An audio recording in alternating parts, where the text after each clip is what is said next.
it doesn't take much to trigger the narcissist and to really destabilize them.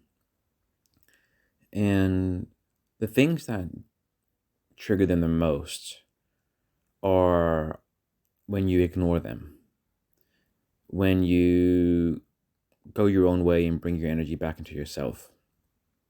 You come to own your energy and focus it on the things that are good for you.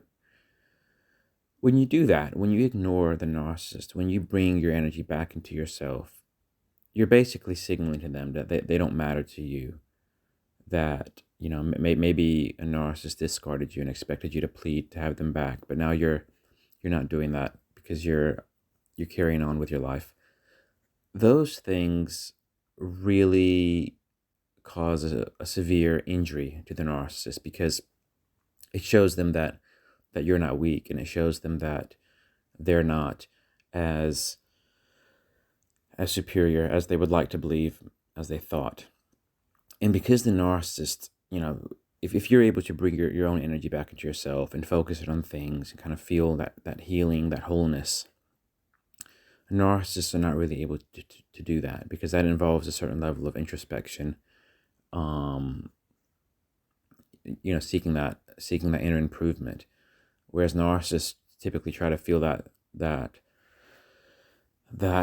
good feeling, that superiority, by being better than other people. But for that, they need somebody to be below them. And then when you've removed yourself from that position of being below them, you've removed yourself from the position of being the one to constantly feed them with supply, feed their ego, feed their false sense of grandiosity. When you've removed yourself from that position, and you're perfectly okay with it, you're just doing things for yourself, making things happen, working on yourself, working on your career, working on building relationships with people in your life, then the narcissist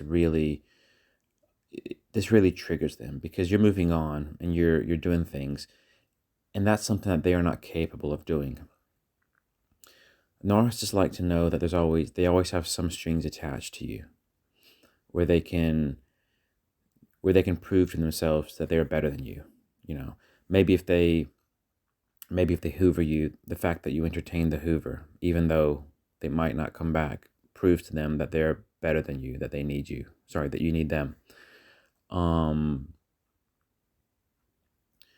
if if alternatively you are still trying to get in touch with them, trying to get closure with them from whatever happened before between you two, and the fact that they don't give that, again, makes them feel superior. But when you kind of close that chapter, close that book, and you just move on and do your thing, and the narcissist doesn't have any leverage over you, the fact that they don't have any more leverage over you, you're not giving them any more attention, any more airtime, any more energetic time. You've brought your energy back into yourself. You're focusing on the things that are really important. You know, that triggers the narcissist, because it makes them feel useless. It makes them feel worthless. And unless they have another potent supply on the side, which they sometimes do, because they like to have these backups when things don't work out with you, and they also, when they decide to move on from you, they often um, have someone lined up, which is one of the reasons they would have moved on.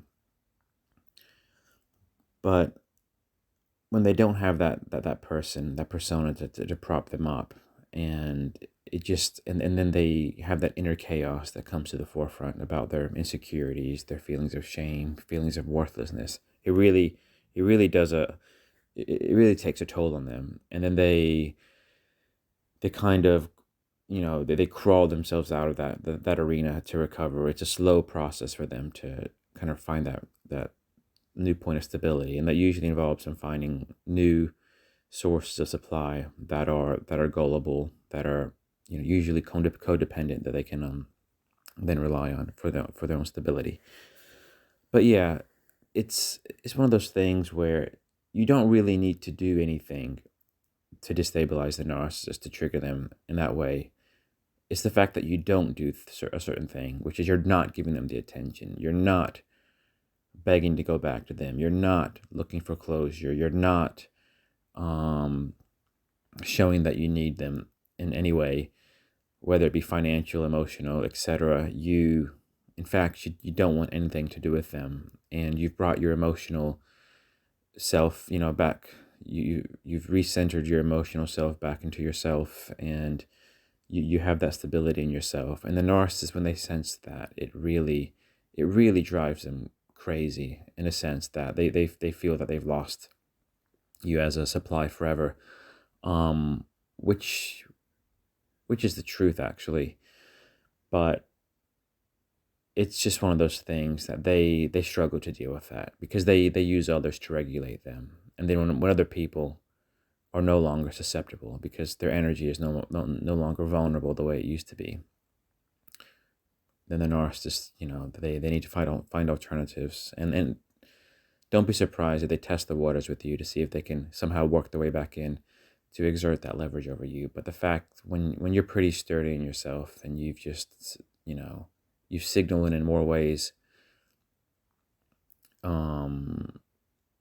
you've signaled in many ways that this is the new you, just because you don't need them, then yeah, it sometimes forces them to look elsewhere. But you certainly put them through this chaotic mental mess that they have to then clean up. But that's obviously their job to straighten themselves out. Unfortunately, they usually don't. They usually find a substitute who plays the role that you would have played before. But that's just the curse of being a narcissist. They depend on other people for their stability. They can't center themselves unless they're using somebody to do that, and it typically involves them feeling superior to that person. But when you've removed yourself from that equation, that's probably the biggest trigger, the biggest injury that you can cause them. But of course, it's for your own benefit, for your own safety, for your own health, and it's the right thing to do.